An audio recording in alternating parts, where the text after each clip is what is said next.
and that will be a great, you can say, momentum for every one of us, even great proud to the students as well as you as a mentor and every one of us.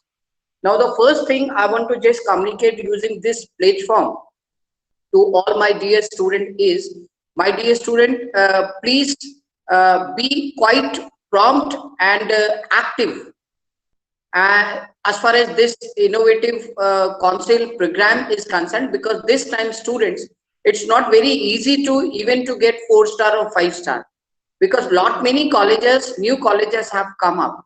Now what you have to do, students, whenever your mentor create a platform, whenever they ask for something else to be done in an innovative way, you should come forward enthusiastically with a burning desire. You should come forward, you should take the help of your mentors and then participate, not only here but whichever platform you are finding, either on AICT, because lot many mails that generally come from AICT are generally forward to the my just immediate mentors, and immediate mentors, I am very much hopeful that they generally pass it on to the students.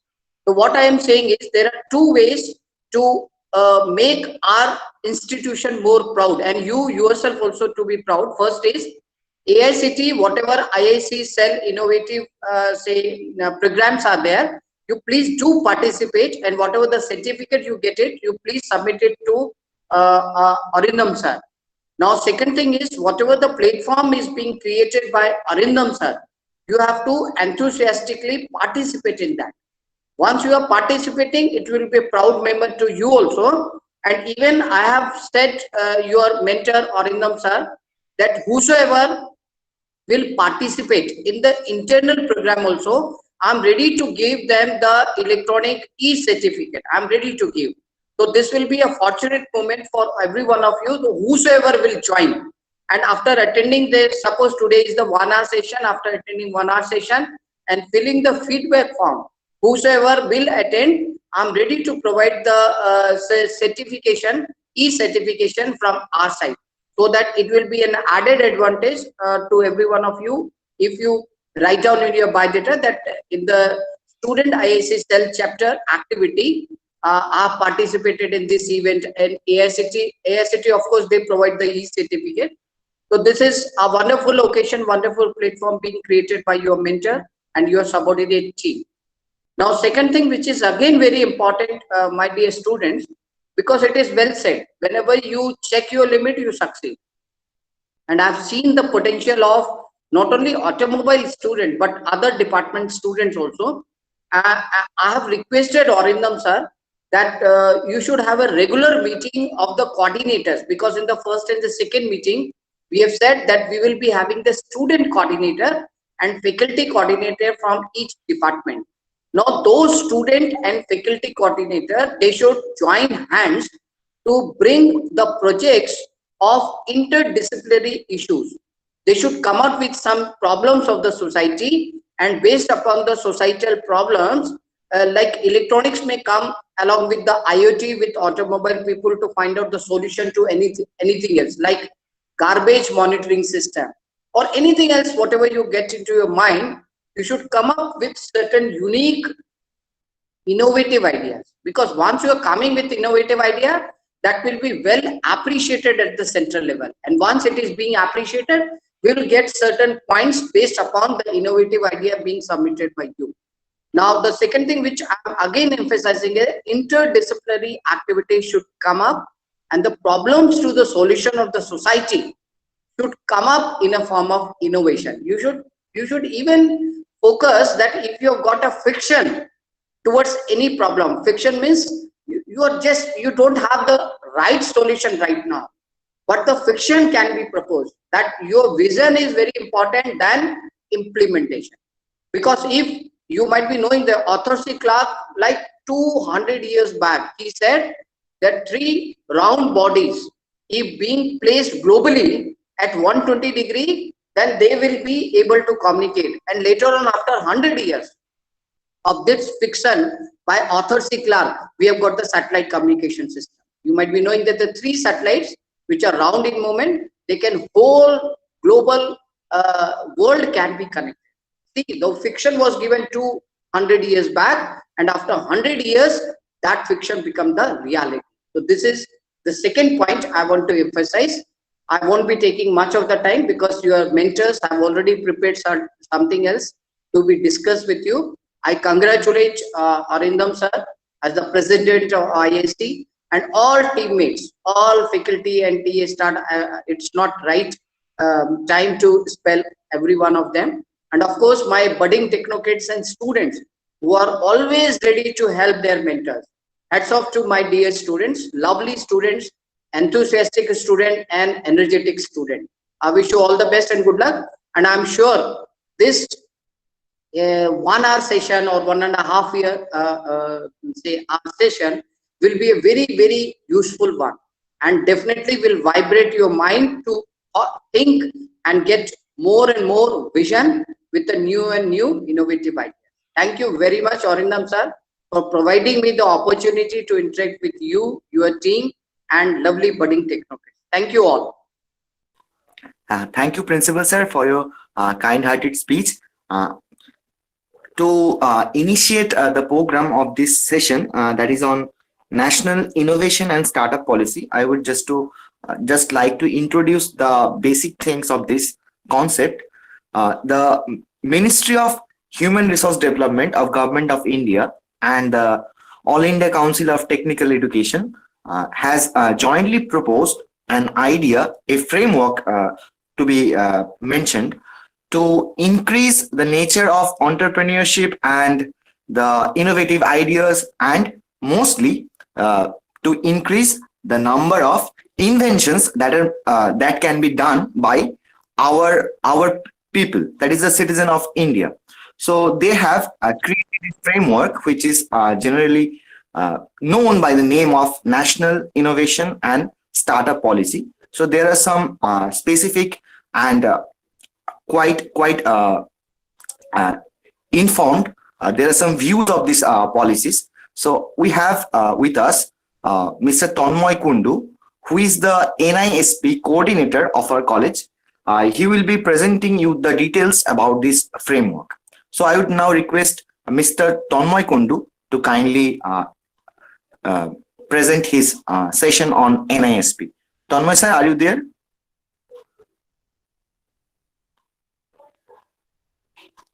Hello. Arindam sir, am I audible? Yes, Tanmoy sir, you are absolutely audible.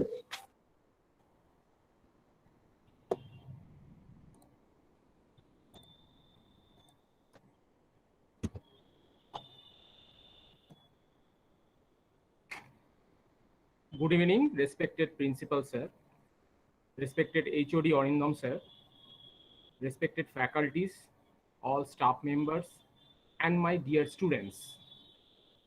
So as Arindam Sir has told you all that AICTE and MHRD, Government of India, have jointly started implementing a special policy that is related to innovation, entrepreneurship, and the startup. And this policy is termed as NISP, that is National Innovation and Startup Policy. So before starting the policy in detail, first of all, we must be very much aware and familiar with two important terms. So one is entrepreneurship and another one is startup. So first of all, let us start one by one. What is entrepreneurship? So the definition of entrepreneurship is very easy, but in some cases, especially in terms of managerial point of view, this particular term has a wide depth. So let us start what is written here. The best way to define an entrepreneur is someone who is set on creating some business opportunities and creates business systems and exploits all the opportunities that they get solely for financial gain. That is the most important point. That is, the entrepreneurship is basically focusing on the financial gains. So there are different types of entrepreneurs, like the internal entrepreneur and the social entrepreneur. So here, the social entrepreneur, unlike the internal entrepreneur, does not look entirely as the financial gain. That means, as the name suggests, so social entrepreneur must work for the society, for the benefit of the society. That is, he or she does not have the prime motive to earn some financial gains. Something better for the society. Called social entrepreneur. Okay, so the social entrepreneur, as I've told you, that unlike the internal entrepreneur, does not look entirely at the financial gain they can enjoy, and also have some social agenda. So that means this social entrepreneur does not have the prime motive to earn some financial gain, but as well as he has some potentials, or he has some responsibilities, for doing something better for the society. Now, while a successful business can serve the society, when a business has the primary aim to do some social good, the objective becomes a social venture rather than an entrepreneurial venture. Okay, so this is the basic thing about the entrepreneurship and the business. So the primary target of any entrepreneur is to earn some financial gain, is to earn some benefits in terms of monetary. Okay, but not only the financial gain is his prime target, but he wants to do something good for the society. So society, his another point of view he always like to take care of. But on the other hand, startup. So as there is no basic difference apparently between this startup and entrepreneurship, but if you go by one all the lines, so you can find that there is a basic difference. There is a very interesting difference between the startup and this entrepreneurship. So as I've told you, that entrepreneur has the prime target to earn some financial gain, but any startup holder, so he has the capacity that he does not believe in earning the financial goals. He wants to do something innovative, he wants to do something creative.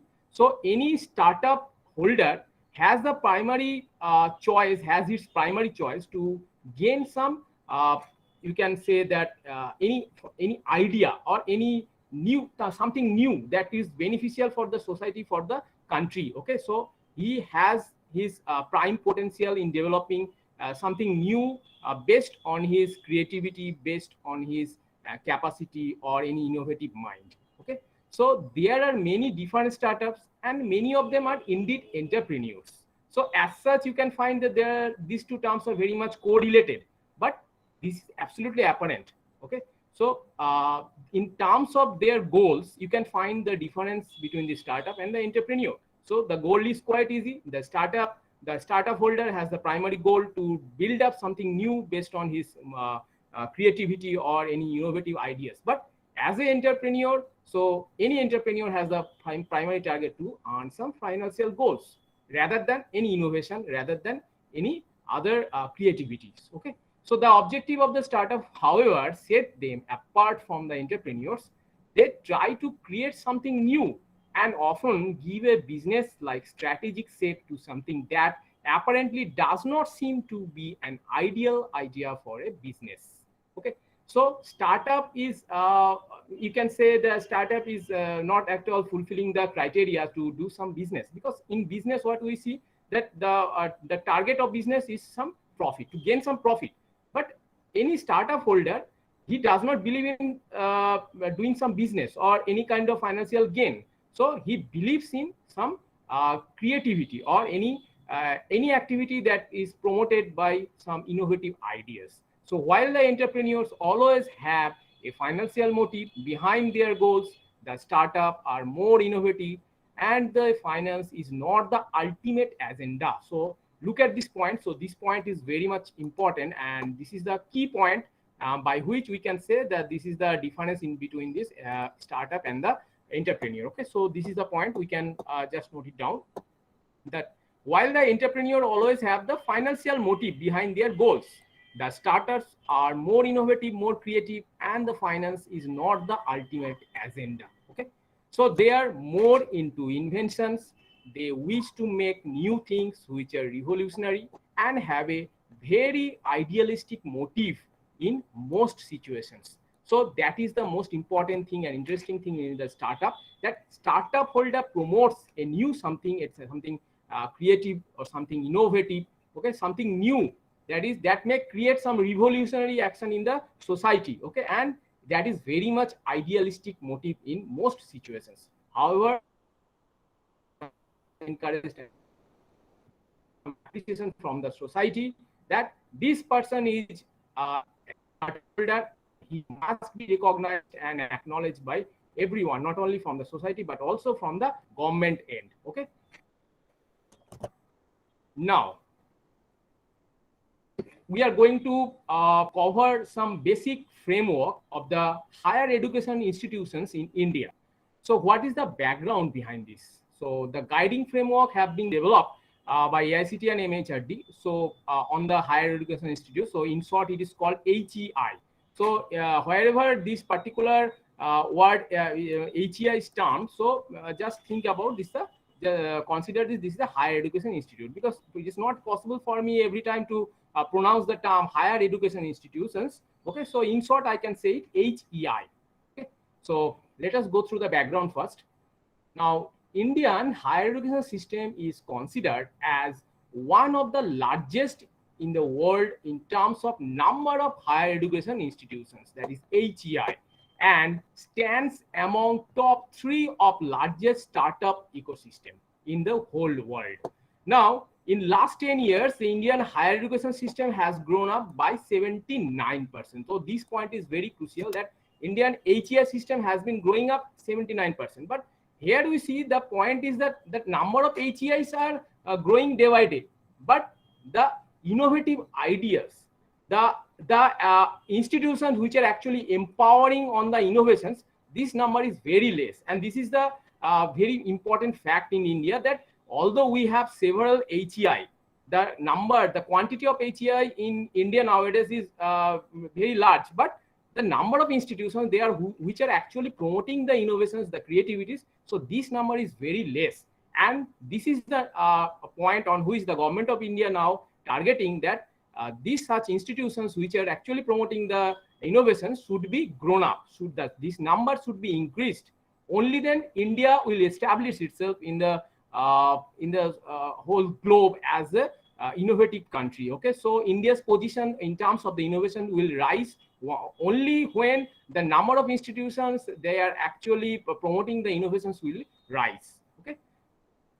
Now, when India aspires to become 5 trillion GDP economy by 2024, so it is very important to achieve some excellencies in both quantitative and qualitative growth of education. So this is the most important thing, that education system should not focus on the quantity only, it should be very much qualitative. Okay, that means that the number of institutions are increasing day by day gradually, but the quality education system provided by the most of the institutions are very much inferior type.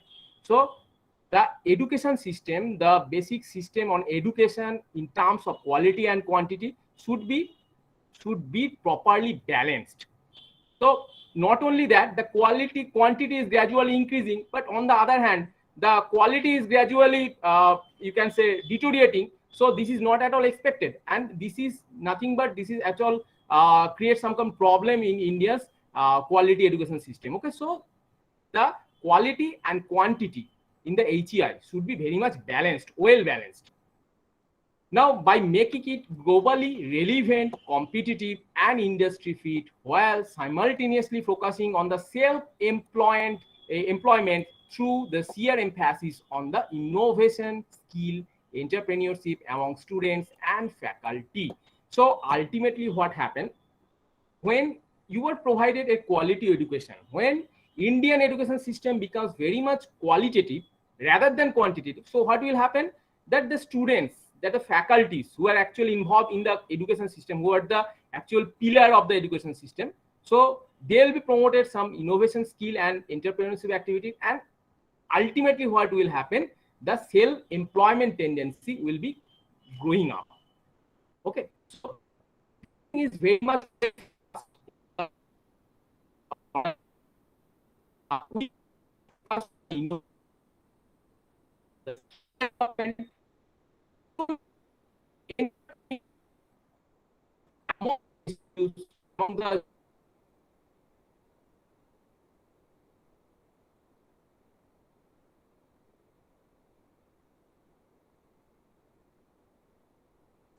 skill development. Okay. Now, this can be achieved. Tanmay sir. Hello. So, sir, I'm very sorry to interrupt you, sir. Actually, the last Yes, yes. sentences I didn't hear. So, can you repeat once because it was not audible because of some network Last issues, sir. sentence. Last two sentences most probably. Yes, yes.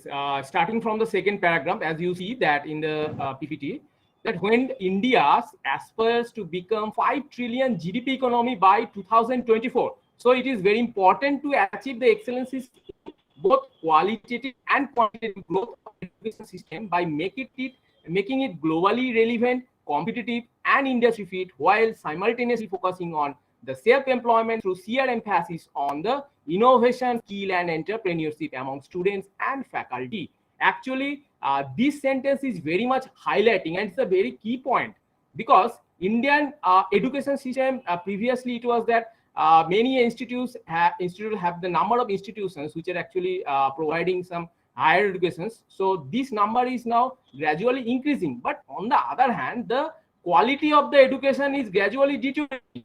So this is why our government, our AICT and MHRD, the ministry system has growing up with some fine ideas that we in the Indian education system, we do not actually focus on the quantity. We have to focus more than the quantity is on the quality education system. And this quality education system should be provided in such a way that our students should be very much competitive mind, should be industry fit. This thing is very much important, because as our students are gaining some theoretical knowledge from the colleges, but rather than any technical skills development or rather than any practical ideas, so they are not ultimately fitting with the industry. But what the industry should be accompanied with theoretical knowledge as well as some practical handouts, some practical in-hand experiences. So that's the thing industry wants. So this is the quality education where a basic engineering student, when he is passing out from his institute after 4 years of completion, okay, or any diploma student who is passing out from his college after 3 years of course, so he should be not only sound in technical knowledge or in the theoretical point of view, always he should be very much familiar with the practical in-hand technical skills. Okay, so only then our student will be very much industry fit. And when a student is very much industry fit, so obviously it will be very much easy for him to get the very good opportunities in industries. And also one important thing, that innovation. So innovation, skill development, and entrepreneurship, these three things will be parallelly developed within the student minds and within the student background, so that they can grow up with some innovative minds, some creative activities, and some entrepreneurship mindset up. So this thing will ultimately empower him for the self-employment life. Okay, so these three things are very much important in terms of quality education. So our quality education system guarantees the industry fit students, the students who should be very much fit with some innovative ideas, with some skill developments and the entrepreneurship mindset up. Only then he will be like industry fit, he will be gaining some capacity for the self-employment. Now this can be achieved by taking some innovation technology as key instruments to gear up the socio-economic development. So development in the sense, not only the economical development. Our system does not want only the economic development. Our system wants the social development as well. So that is why we focus on the term socio-economic development. That means the development through the society, and parallelly the development in the economy, Indian economy as well. Okay, so in order to achieve this development, we need some students. We need our students should be innovative, some technically very much sound, and they should have the startup like and entrepreneurship like mindsets.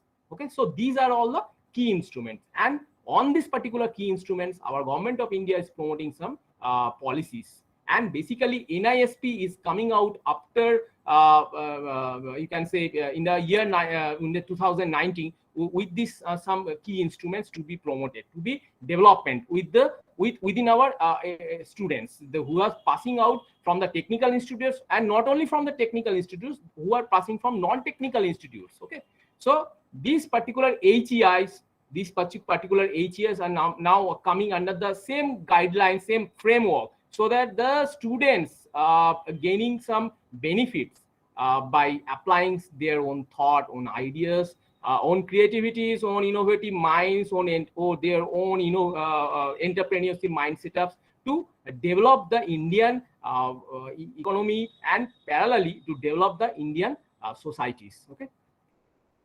Now, the adaptive reformative policy approaches to get out of the job seeker tag and making HEIs innovative and entrepreneurial in function. So this thing is important. Job seeker tag, that means nowadays the students passing out from the colleges, so they have the tendency that I need a job, somehow I need a job. So they are actually going towards the seeking of some jobs more than improving their capacities, improving their technical skills. Okay, so HEI 1, so all the HEIs should focus on the innovative and entrepreneurial minds in the students, not only fitting not actually fitting them a job seeker tag like this. Okay, so yes, everybody wants job. This is the very I mean, this is a fact that everybody wants job. Okay, but in order to achieve the job, in order to best fit in the industry, so these are the important thing, that a student must be innovative, a student must be very much well skilled, his in-hand experience or in-hand practical capacities, along with that technical supervisions or technical sound. So he should be very much technically sound in terms of the theoretical knowledge and as well as in terms of the practical in-hand experiences. Okay, so this skill development is very important to get some industry fit jobs. And also they should have some innovative ideas, they should come up with some innovative ideas, some creative ideas, so that they can gain some importance in the society. And ultimately what will happen, it will be not only the development of the student, but it will be development of the whole country as well, whole India as well. So every student is an asset of our education system. So we can say that only our students, every student, not only a single student, but every particular student has some capacity. Okay, so he has to come up with his capacity, with his potentials, with his new ideas, new innovations. So they are always welcome, and ultimately they are giving the benefits to the Indian economy, to the Indian societies.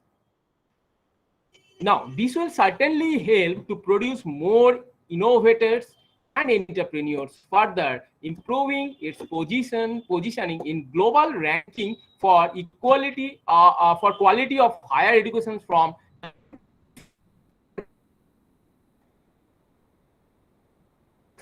current.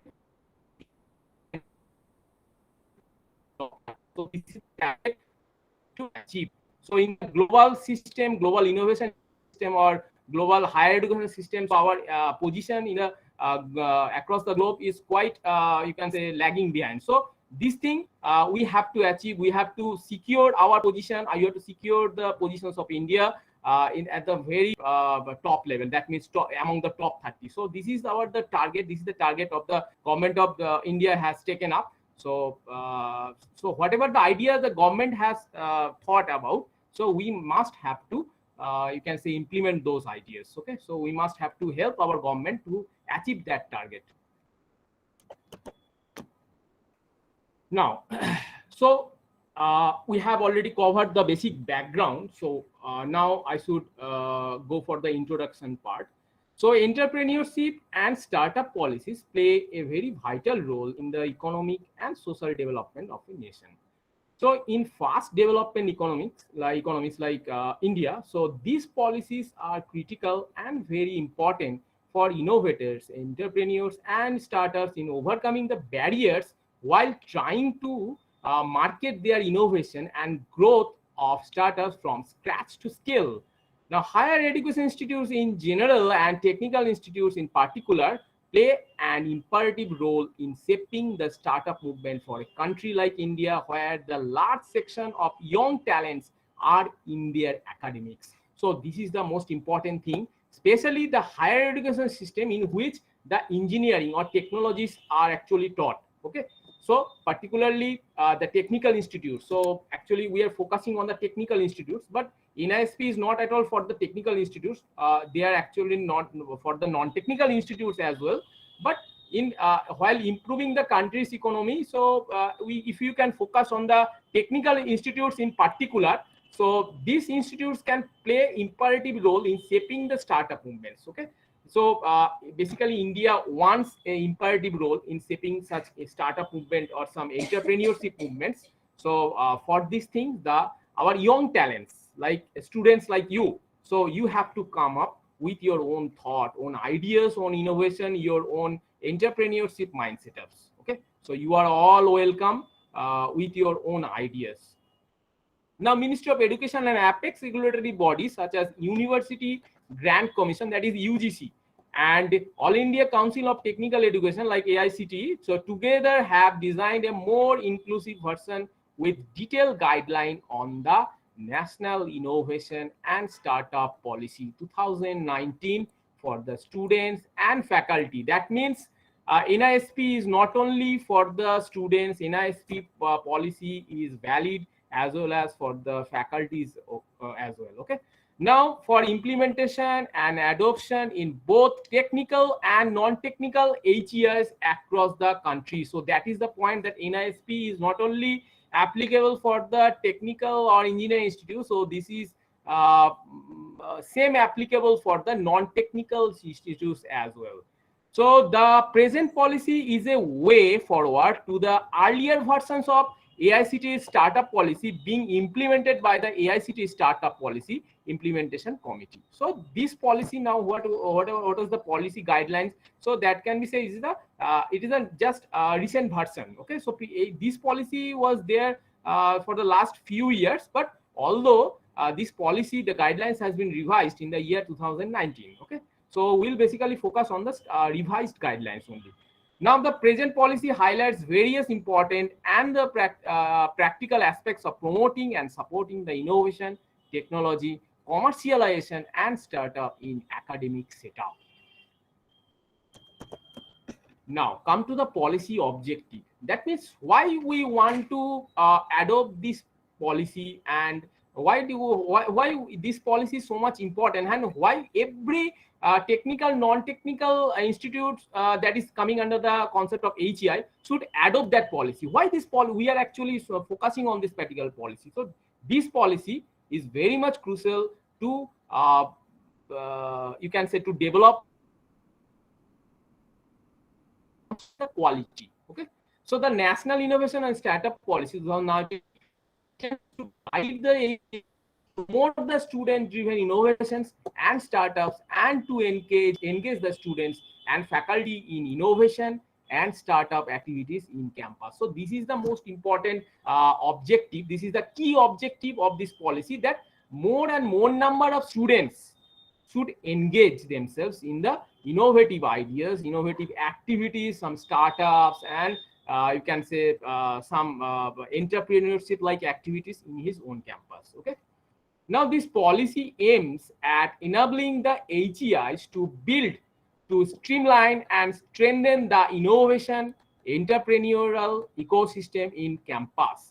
Now, what is the most important thing, that although we do not know actually, but although many institutes are there who are actually promoting the system of their innovative ideas, but they do not have any kind of particular policy terms or policy guidelines. So that is why NISP has developed certain policy, that the institutes which are actually running with their innovative system, but they are not finding any kind of policies, so any kind of guidelines. So that is why NISP is for them, NISP for everyone, NISP for everyone. That means it is just a, you can say it's a common umbrella, and under this umbrella all the HEIs should be there. So they are under a common framework, common guideline. Okay. Now, as soon as we start following such common guidelines, common policies, so common framework, so we can find that the this particular path or this particular way is very much easy And once we start following such policies, okay, so you can say that if we are already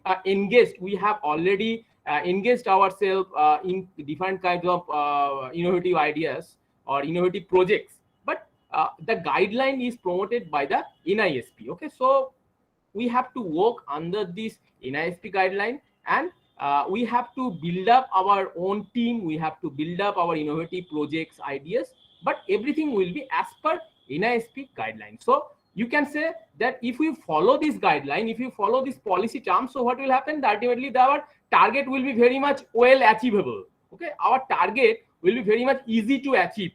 So this is why this particular common framework has been well established by the AICTE and MHRD government of India. Okay, and will be the instrumental in leveraging the potential of science. So what is the term leveraging? Actually, leveraging the term used, that means you are gaining the maximum output.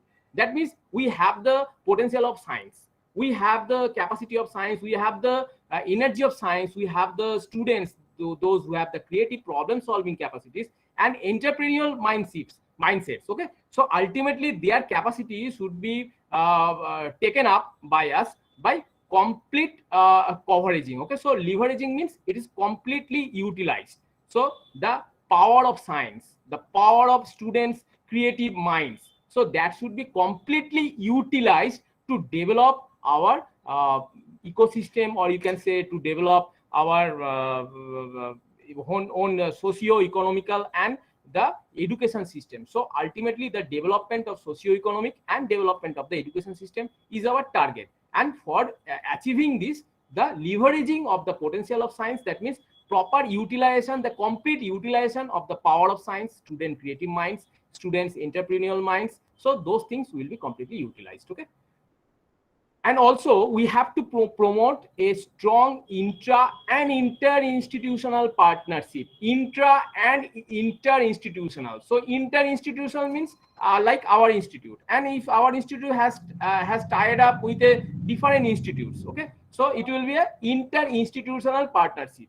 And intra means like if you are in the mechanical department or automobile department now has gained some partnership, some bonding with the electrical department or electronics department or computer science department. So but the entire thing is happening within the Dr. Sudhir campus. Okay, so this is called the interdisciplinary partnership. But when it is inter-institutional or inter-institutional partnership, that means our institute will actually have some joint venture with a different institute to cope up with the system to achieve that target. Okay, so this partnership in terms of the intra and inter-institutional is very important to enable this ecosystem and to different the stakeholders at regional, national and international levels. Okay, so this is the important thing, that we cannot achieve anything, we cannot achieve any target with our own, that no one can achieve a target with his own. Okay, so he must have to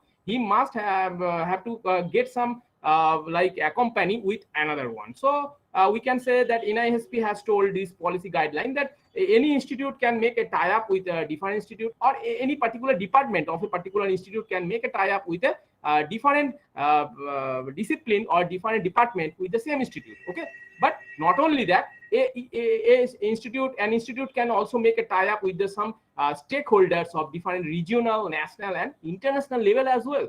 That means our partnership is not only limited to Indian boundary as well. It is now spread over the whole globe. It is now spread over the whole international levels as well. That means that we can make some partnership with the international giant companies or international any international foreign institutes as well.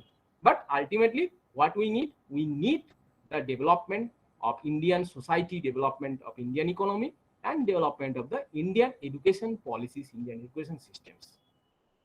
Now, the entrepreneurial ecosystem in HEIs will play the key role in identifying, mentoring, and nurturing the innovative and entrepreneurial potential of the students, faculty, staff members, and transforming them into startup entrepreneurs by providing avenues of funding, investment opportunities, networking supports to make the innovation and venture successful. That means you have the innovation, you have the idea, but you do not want that, you do not know how to make it fruitful. So there are several ways. That means you need some funding, you need some help from other institutes, or you may require help coordinations from a third parties. Okay, you need other investment opportunities, or any kind of miscellaneous coordinations, miscellaneous opportunities that you actually require to you can say to achieve your goal, to make your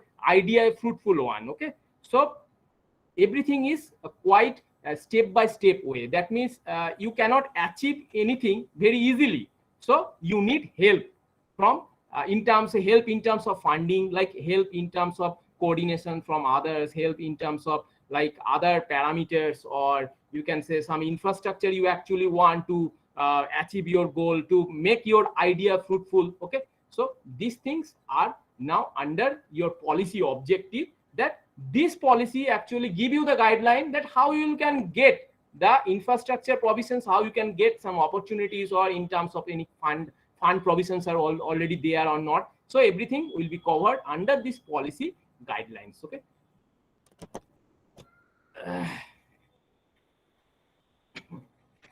now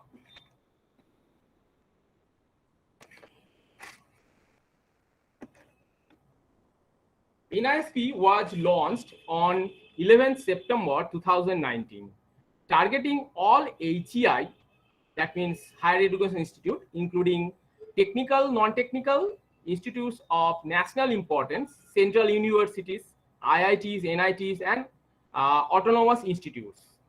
Now, what is HEI? So HEI means the institute who actually offer the UG course, that means undergraduate course, and the above courses. Okay.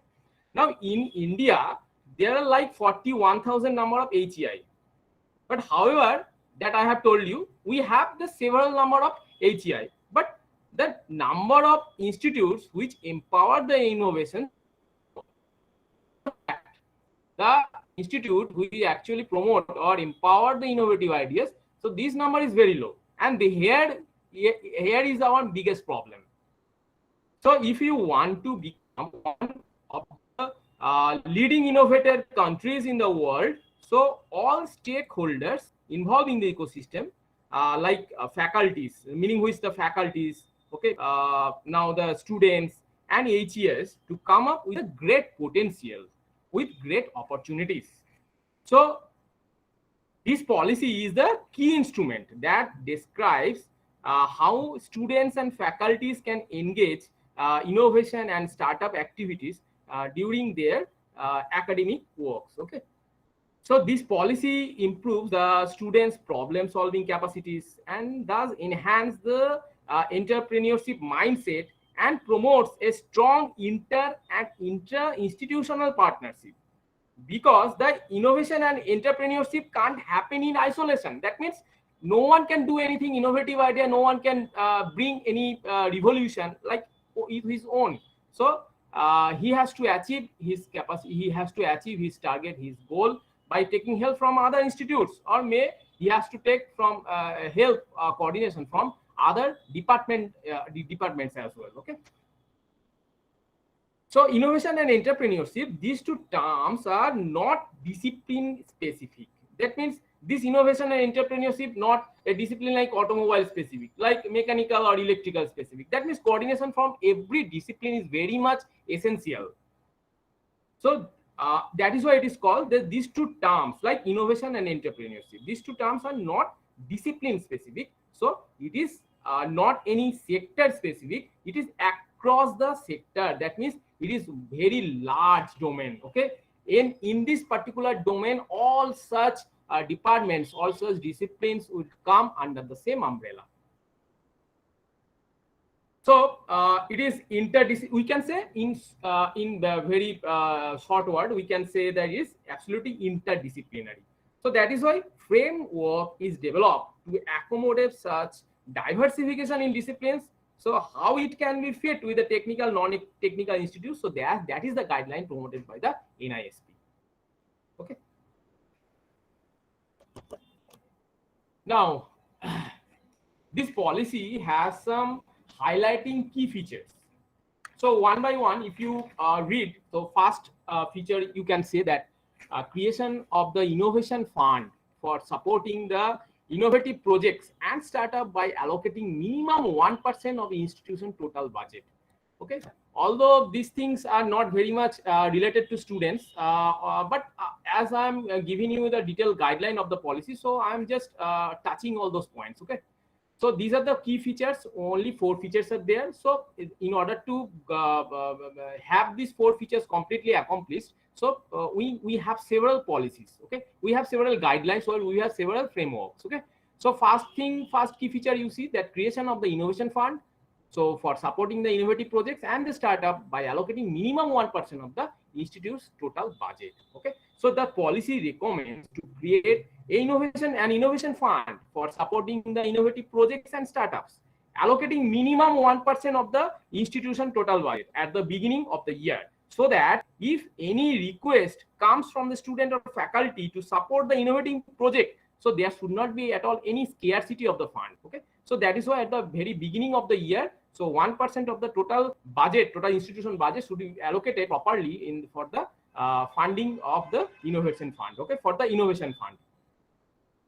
And so that is the thing, that no student or no faculty with some great ideas, with some innovative ideas, of he or she wishes to do something new at his institute, so he or she should not face any kind of scarcity of resources, budgets, or money. So that thing we have to ensure by this particular 1% of the total budget. Okay. Now come to the second key point. Here we see the academic break for a semester or a year to work on their startups, credit for working on innovative prototype and business models. So this policy prescribes the academic break for a semester or for a break up to 1 year for both the faculties and institutes and the students. So if the students involving in innovation during their academic, the time spending in innovation, the institute can formulate certain mechanisms so that the time can be very validated and the credits can be given for the submission of the output of the assignment, like a prototype or any business model. So these activities can be clubbed with some internships. Okay, so this is proposed by the NISP. Okay, now any institute that have an next next come to the point number 3. Okay, so you see that the services to be offered by the institution in lieu of equity fee based or zero payment model. So what is this particular sentence actually specified? Services to be offered by institution in lieu of equity fee based or zero payment model. Any institute should have any incubation facility set up or semi incubation facility to offer the services. Now services means like providing the mentorship support, some providing the access to the lab, access to the networking, access to the library, organizing some seminars, okay, printing facilities, access to the conference room, then chartered accounting services. So definitely they can ask for rent or fee. So the institutes which actually have the incubation setup, so this incubation setup has a wide range of activities. So I have already told you such activities, or I have told you some this access to these facilities, okay, to provide the access of these facilities to the innovative minds or to the innovators or to the startup holders. Okay, so in return of these services, he can ask for some fees or some rent, and also some equity model can be developed if this incubation center does not want any kind of rent or any kind of fee. So this particular incubation center of the institute can also go for the equity model. Okay, now many institutes do not actually want the equity system or any rental services. So in that case, they can opt for the zero payment model. Okay, so that is the thing, zero payment model. That means if any institute which is having the very large capacity or very large infrastructure or very much well accomplished, well established, so that institutes may not charge any kind of rent or many kind of equity model. So they can give you the opportunity with this zero payment model even. Okay, such institutes have the enough resource, enough capacity to accommodate such kind of facilities. So that is why they do not charge any kind of payment. So they actually give you the whole access in terms of zero payment. Okay, and this method is absolutely ethical. Okay, as per MHRD or as per AICT NISP policy, this particular clauses are very much ethical. Now, the most important part, the final part, you see the final key point, that is 2% to 9.5% of the equity or stake in startup or company by institute's incubator.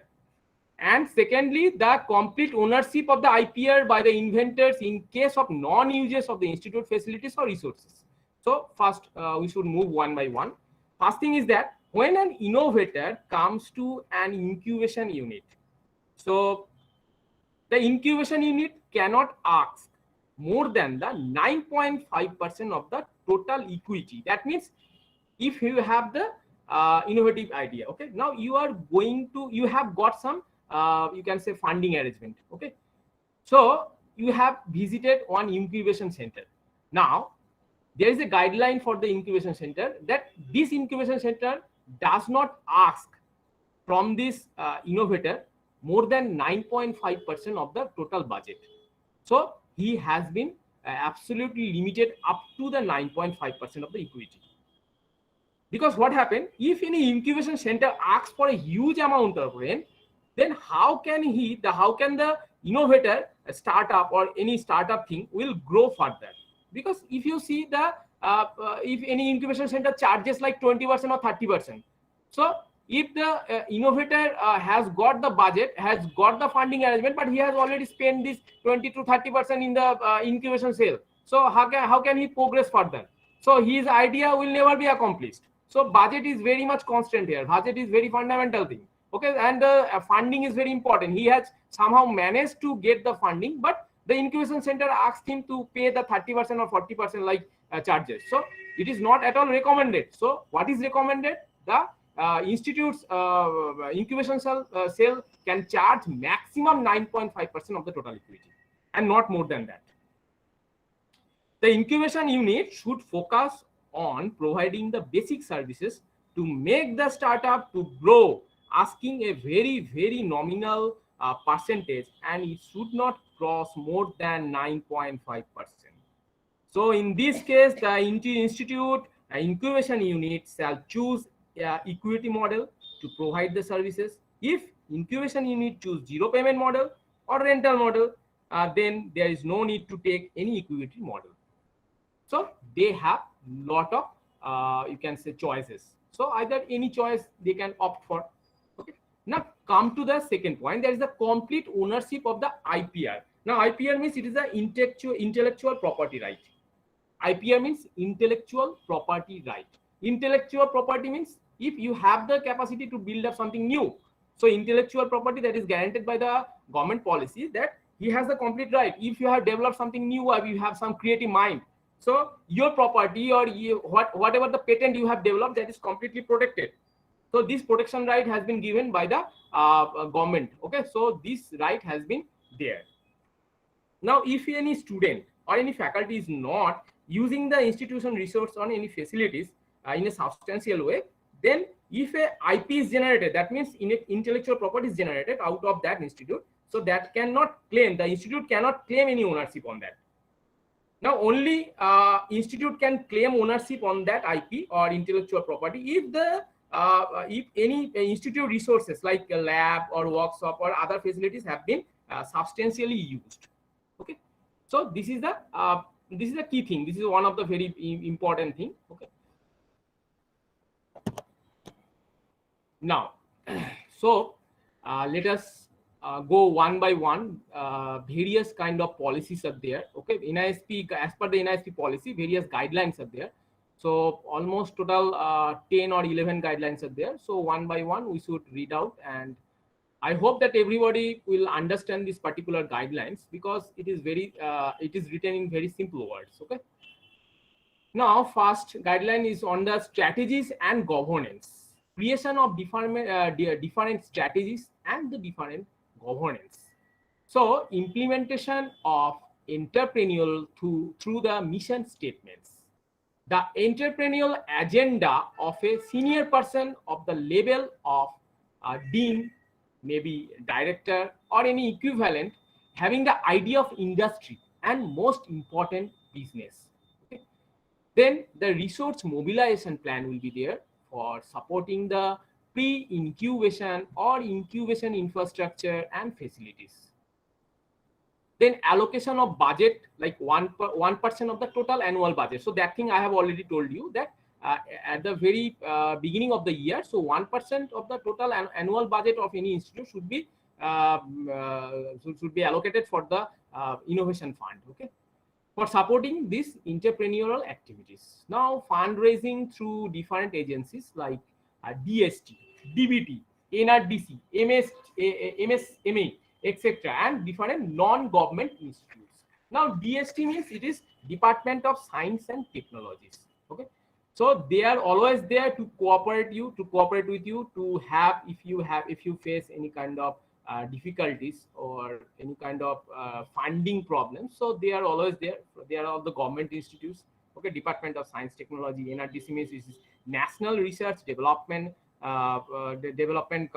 you can say corporations. Okay, so these things are there. Okay, now approaching the private and corporate sectors for fundraising through CSR, active engagement with alumni for promoting the innovation and entrepreneurship, the minimizing the hierarchical barriers for fast forwarding of decision process and promoting some individual autonomy. That means the hierarchy should be developed in such a way that it should not be very much a lengthy chain. Okay, so as the number of persons involved in the decision making should be very much well limited, so that any decision that has to be taken in the hurry-up format or it has to be taken very in a short time, so that can be taken up. Okay, so any particular decision process or any particular challenges are there, so that should be completely taken care of within a very short period of time. Okay, so these hierarchical barriers should be limited and promoting some individual autonomy. That means every individual plan, every individual idea is always welcome. Next, continuation of the strategies and governance. So the next points are like promoting of innovation and entrepreneurial agenda across the institute through different conferences, workshops, and convocations. So conferences are very much there. Workshops should be arranged. Convocations should be there. Brainstorming sessions should be there. So if you can attend such sessions, so everyone will come same moment and everyone will get the idea of what is happening. Okay? So that is why this conference, these workshops, convocations, brainstorming sessions are very much needed. Now, student and faculty startup policy is to be there in place. Development and implementation of innovation and the enterprise strategy, that is I&E strategy and policy for the institute, and integrate all the departments, faculties, and the centers. Marketing strategies for startups. Then HES should be driving force in developing entrepreneurship culture in its vicinity. Vicinity means the local areas, like any regional, any social or community levels. So any local areas. So everywhere near its vicinity, this particular entrepreneurship activities should be there. Okay, so this culture should be there, not only within the college campus, within the college boundary, but it should be there at that regionals, at the society, at the community levels, at the local areas, etc. Now the strategic international partnerships should be developed with international innovation clusters and other relevant organizations such as exchange programs, internships, engaging the international faculties for teaching. That means international partnership is always welcome. International partnership should be there so that any international development or international ideas should come within our knowledge, and we can also take some measurement actions, or we can also have some ideas that what is going on at the international level. So accordingly, we can think about our ideas in a definite way. Next, we see the point number 2, the startups enabling the institutional infrastructures. So first is the creation of pre-incubation facilities for startups, then innovation to enterprise and enterprise to financial success. That means If you have the innovative idea, so you can attend for the enterprises own. The enterprises has been grained up, so it can give you the financial success as well. Okay, so one by one, this is absolutely a chain process. Now, creation of facilities for supporting the pre-incubations like IIC. IIC means Institutional Innovation Council. Like EDC, that is Entrepreneurship Development Cell. Like IEDC, that means Innovative Entrepreneurship Development Cell. Okay, like innovation cells, startup cells, student clubs. So all those things should be there within the college campus. Okay, such facilities should be developed. Now, pre-incubation or made available 24/7 for the students, faculty, and staff. Okay. Nurturing the innovation and startups. So what does the point say? Actually, established, we have to establish some process and mechanisms for easy creation and nurturing of the startups and enterprises for the students or by the students, like the students who are now pursuing the UG courses, undergraduate courses, postgraduate courses, or PhD courses. Okay. So staff, including some temporary staff, including the temporary staff as well. That means not only for the permanent staff, but we have to include the temporary staff as well. Okay, faculties, alumni, and potential startup, even from outside of the institutions. Okay, so all of them are there. All of them, we need the cooperation from all of them to build up our system. Okay. Now, students under incubation but are pursuing entrepreneurial ventures can use the institutional address to register their company with due permission from the institute. That means he needs a permission from the institute to develop such organizations or to develop such, we can say, any registered company. Okay. Now, flexibility in examination and academic related activities of student entrepreneurs. So that thing I have already told you while I was discussing about the highlighting points. Okay, key highlighting features of the NISP policy. So there should be some flexibility in the examinations for the students, and the, even that means they should get the break for a semester, even for a year. But everything should be managed by the some institutional head or anyone who is the representative of the institution. So he or she if he or she permits, only then he can get that privilege, or he can. Now, the faculty and staff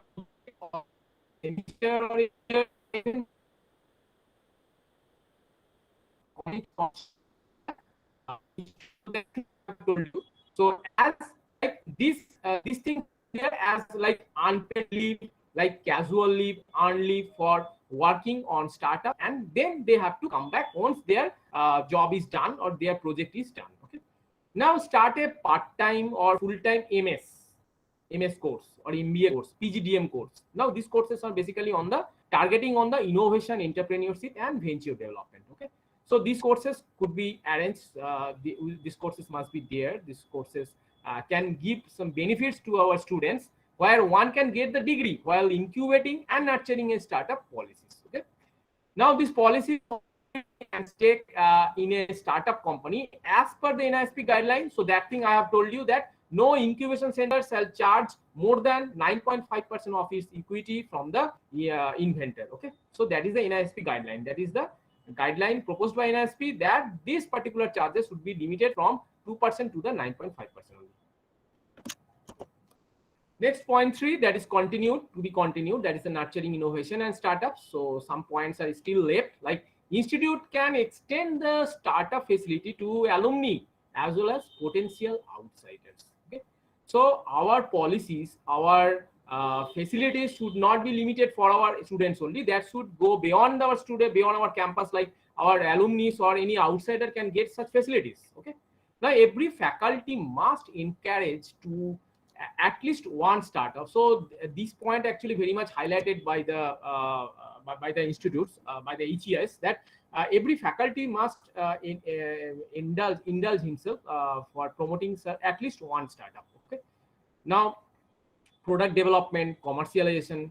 Okay, nurturing some startups to be added to the bucket of faculty duties for performance and evaluation. So anything is there other than other academic activities. So such things should be there to evaluate the performance and to evaluate the best way. That means how a faculty or how a staff member is behaving. So entire thing will be completely calibrated by means of this evaluation sheet, by means of this performance test. Okay. Now update, modify or revise some performance evaluation policies for faculty and startup and staff on NISP guidelines. So as per NISP guideline, if any evaluation policy should be there, so that you can update, that we can modify, or accordingly that we can revise. So these performance evaluations policies are always there, and as per our own choice, we can also update, modify, and obviously we can revise as well. So this is as per the NISP guidelines. Next, point 4, that product ownership rights for technologies developed at the institute. So updating of IPR, okay, so that thing I have told you, that intellectual property rights. So these rights should be updated, okay, related to some startups and entrepreneurships. Like if any legal issue there, so the committee formation should be there who will deal only for the legal issues, okay. A institute decision making body with respect to incubation IPR technology licensing will consist of the faculty and expert who have excelled in technology translation, or other faculty in the department institute will have no say, including heads of the departments, heads of institute, dean, and register. That means we need the cooperation from everyone. That means not a single person can achieve that. So everyone in the institute should be there, should come up with his own ideas to make the mission successful. Now, interdisciplinary research and publications on the startups and entrepreneurship should be promoted by the institutions. Point number 5, the organization capacity, human resource, and incentives. Okay, so recruitment of staff that have a strong innovation and entrepreneurial industrial experience, like behavior, attitude. So these will help in for fostering the I&E culture. Okay, so these are the important things that they have highlighted. The NISP have highlighted, like strong innovation skill, like strong entrepreneurial industrial experience is there, so that is always welcome. And the behavior, attitude, according to such parameters, the recruitment would be there. Okay, so staff recruitment will be there based on this some such criteria. Okay. Now, cross-faculty teaching and multidisciplinary research. So every time the NISP is focusing on this particular term, multidisciplinary. Okay, so interdisciplinary approach or interdisciplinary participation, partnership is very much important. Sorry. Guest lecturers or alumni can be engaged for strategic advice and bringing in skills which are not available internally. Faculty and staff should be encouraged to do course on innovation, entrepreneurship, management, and venture development. In order to attract and retain the right people, institutes should develop the academic and non-academic incentives and reward mechanism for all staff and stakeholders that actively contribute and support the entrepreneurship agenda and activities. So student, you may think about that why that such things are coming in their way, because this NISP not only for the students, these are actually for the faculties and staff member as well. So these things are very much highlighted for the staff members and the faculties. Okay, so there is nothing to do with the students. These things are absolutely for the staff member and the faculties in the institute. Next, point number 6, like creating innovation pipeline and pathways for the entrepreneurs at the institute level. So exposure of the students to innovation so as to support the pathway from ideation to innovation to market. Spreading the awareness among the students, faculty, and staff about the value of the entrepreneurship. Why entrepreneurship? Why so important? Why we give prime focus on the term like entrepreneurship or startup? So that thing, the students should be very much aware of that, about that. Now, students or staff should be taught that innovation, like innovation in terms of technical innovation, technology, process, or business innovations should be there, is a mechanism to solve the problems of the society and consumers. Next, develop the entrepreneurial mindset through experiment learning by exposing them to training in cognitive skills, like skill in the sense like decision thinking or decision making, critical thinking. Okay, so this way, these cognitive skills should be developed. Now, to prepare the students for creating the startup through the education, integration of education activities with enterprise related activities should be done. So that means the students should not only learn the bookworm, like they should not learn anything theoretical. Okay, so that their activity should not be limited for focusing the academic activities like reading of books or anything that is within the syllabus. So beyond syllabus we have to focus. So beyond syllabus, that is not included in your syllabus, but entrepreneurship, startups, any innovations are there, that is beyond your syllabus, but these things are very much important for your personal development as well as the development of the countries. Okay, this institute should link their startup and companies with wider entrepreneurial ecosystem, and by providing support to the students who show potential and in pre-startup phase. That means if we notice that any student who is having very innovative idea, who is very much curious to do something new, so we are there. The institute is always there to have to give them the necessary supports. So that is the thing proposed by the that is the guideline proposed by the NISP. Okay, so if among all of you, if anyone is there who wants to do something new, who have the something a different idea or innovative idea, so he or she may come up with his idea, and as a institute, as a faculty, we are always there to guide you properly or to give you the best possible support. Now, continuation to the point number 6, where we see that the institute should establish the institution's innovation cell, that is IIC, as per the guidelines of the MHRD's innovation cell, and allocate the appropriate budget for its activities. Okay. Now, for strengthening the innovation funnel for the institute, access to financing must be open for the potential entrepreneurs. So, financial support should be there. Now, institute must develop a ready reckoned of innovation toolkit, which must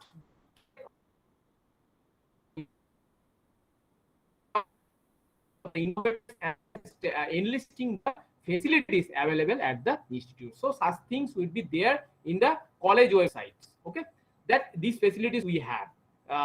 If any innovator has any kind of doubt, any kind of query, any kind of question, so through this particular networking, through this particular web page, we can give them the answer. Like point number 7, norms for the faculty startups. So once again, there is nothing to do with the students. This is absolutely for the faculties. So only those technologies should be taken for the faculty startups which originate from within the same institute. In case the faculty or staff holds the executive or managerial position for more than 3 months in a startup, so they will go on leave without pay or utilize his existing leaves, casual leaves or earned leaves like this. Now, faculty must clearly separate and distinguish ongoing research at the institute from the work conducted at the startup or company.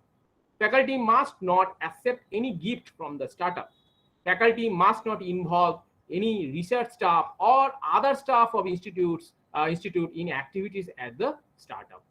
Now, human subject related research in startups should get clearance from the ethics committee of the institutes. Okay. Next, come to point number 8, that is pedagogy for the entrepreneurship development. Pedagogy means actually this is a theoretical concept, like how you can teach our students at the best level. So this is the subject like pedagogy.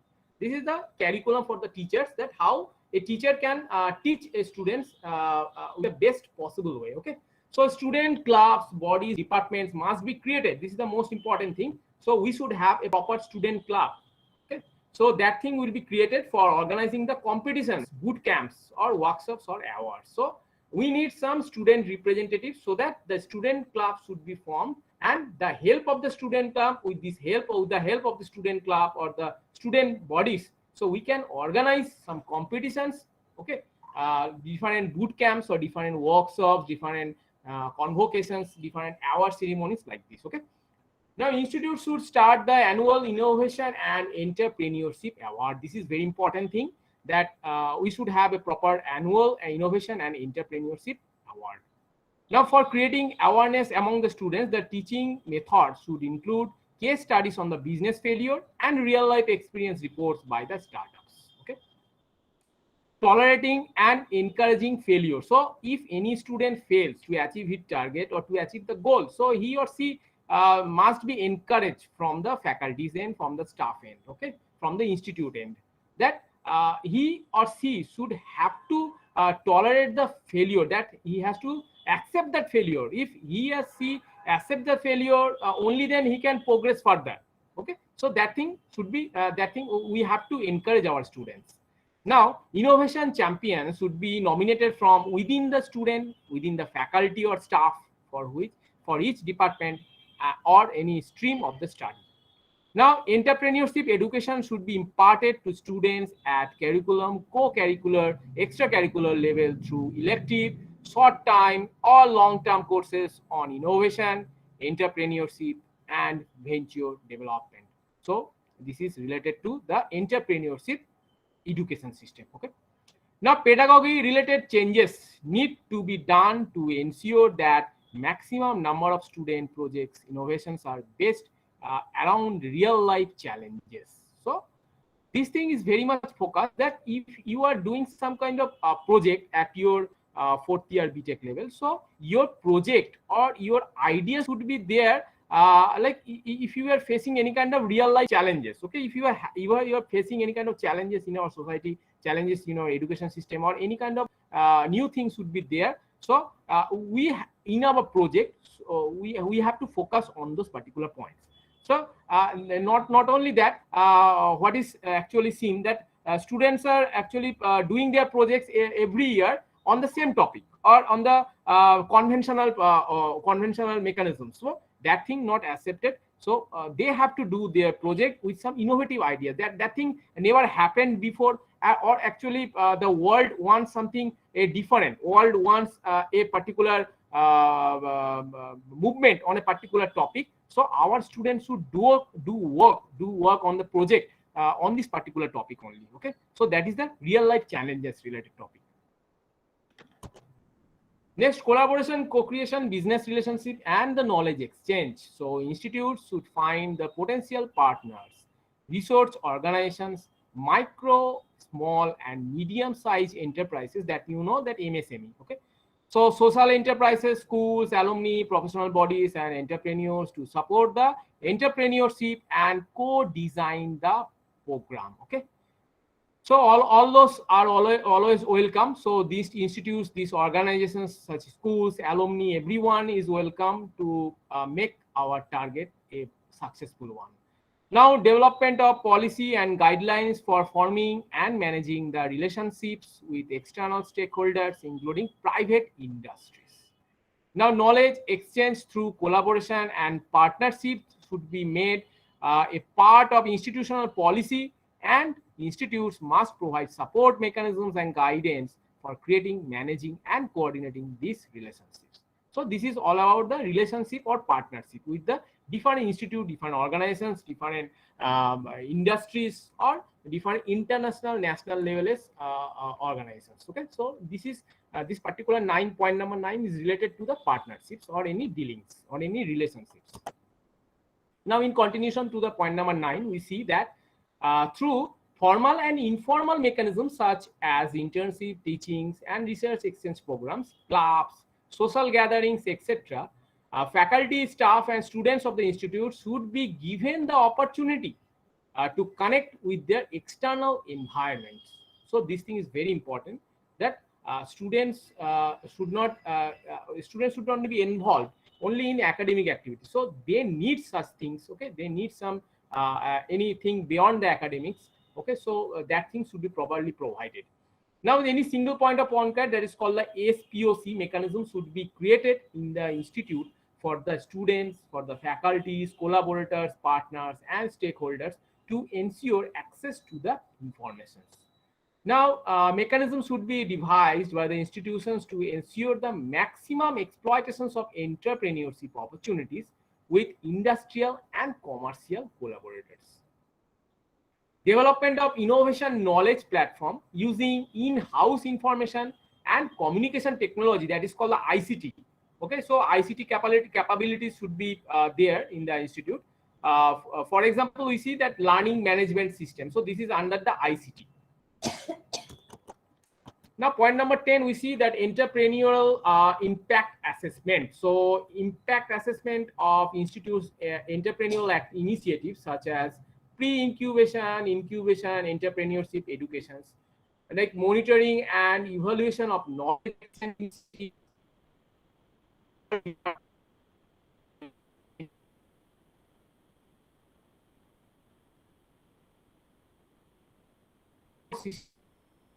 At the institutional level, business relationships created by the institute should be recorded and used for the impact assessment. Impact should also be measured for the support system provided by the institute. Formulation of strategy and impact assessment should go hand in hand. Now, impact assessment for measuring the success should be in terms of sustainable social, financial, and technological impacts in the market. So as you see, these are the different resources. Now, among these, you can see the top 2 resources are collected from the mic.gov.in website. So here, this particular website is formed to support the NISP policy guidelines or to have the NISP policy related updates, or any institute, any HEI wants to share anything, any idea. So that is why this particular website is built up by the government. Now, coming back to the different YouTube videos. So among those videos, you can see there's mostly these videos are the training session arranged by the AICTE. So these videos can be very much helpful if you want to go in detail. These videos are mostly like 3 hours or 4 hours of training session. So if you want to go through this particular policy in detail, so you can go for that. You can get help from these YouTube videos. Next, come to the that is the most final part. But before completing my words, so I would like to recall the few quotes mentioned by the very reputed personalities like William Pollard. So without change, there is no innovation, no creativity, or incentive for improvement. Those who initiate change will have a better opportunity to manage the change that is inevitable. That is the famous quote by William Pollard. Next, another famous quote by a famous person, Julia Gillard. Our future growth relies on competitiveness and innovation, skill and productivity. And these in turn rely on the education of our people. So that is all. Thank you, everyone. Now, if you have any kind of question, so you can ask me.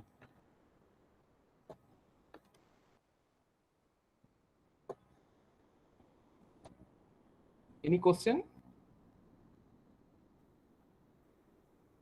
Any question?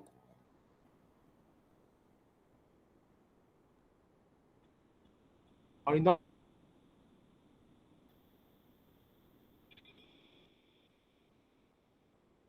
Arindam sir?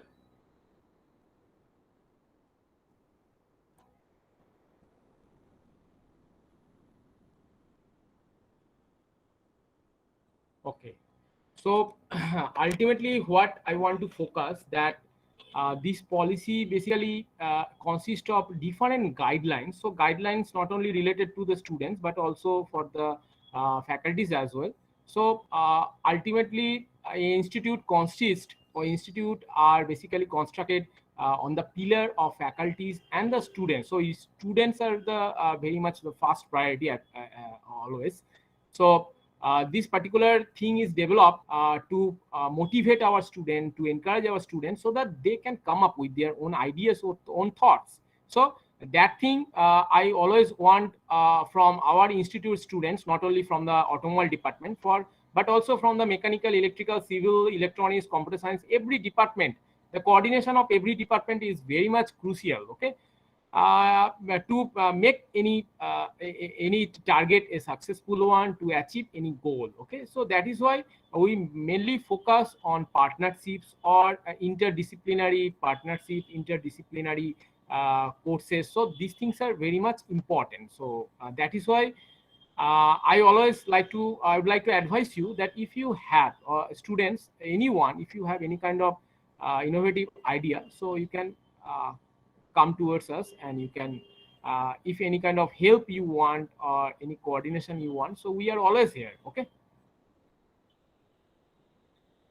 So that is everything from my end. Now, apart from that, if you have any kind of questions, or you can always ask me, not only in this particular session, but also after completion of this session. If you feel that if you want to ask something different, or if you want to ask about this particular policy related topic, so you can also always ask me in my WhatsApp group. I am always available in my WhatsApp group or in my phone call. Okay. But ultimately, what I want that if you have any kind of idea, please do not keep it within your own. Try to make it flourish. Okay. Excuse me, sir. Yes.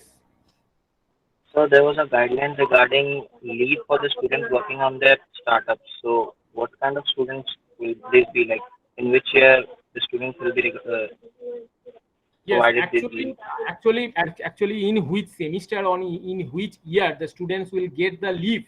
So that is not properly mentioned, or that is not the guideline mentioned by the NISP. But this is up to the institute end, as our institute thinks, or our managing team will think about the this particular topic. So they can take the decision on this. Okay, so this is up to us. This is up to our institute. Okay. So So that what thing about the owns day, our number of days of policy, leave? our policy, our policy at the institute, our NISP policy at the institute is built up. So you can get the proper informations about the NISP policy at our own institute. This is the NISP policy followed by the government of India, but that thing will be definitely implemented at our own institute. But until and unless this thing is now come up with our institute at our institute, so you will all be informed about the definite way, or about everything in detail. Okay. So let us first grow up, or let us first implement this policy at our institute. So I think at the very early time, or within very short period of time, we'll definitely make our own policy as per the NISP rules. So at that time, you will be all informed. Okay, sir. Thank you. Arindam sir. And, Yes, Kundan. sir, Yes, I Kundan, have bolo. one question. Sir, we are Yes. learning only theoretical, but we are not learning practical. So our government has taking step of that. In the industrial, we are not learning about the car manufacturing and car design.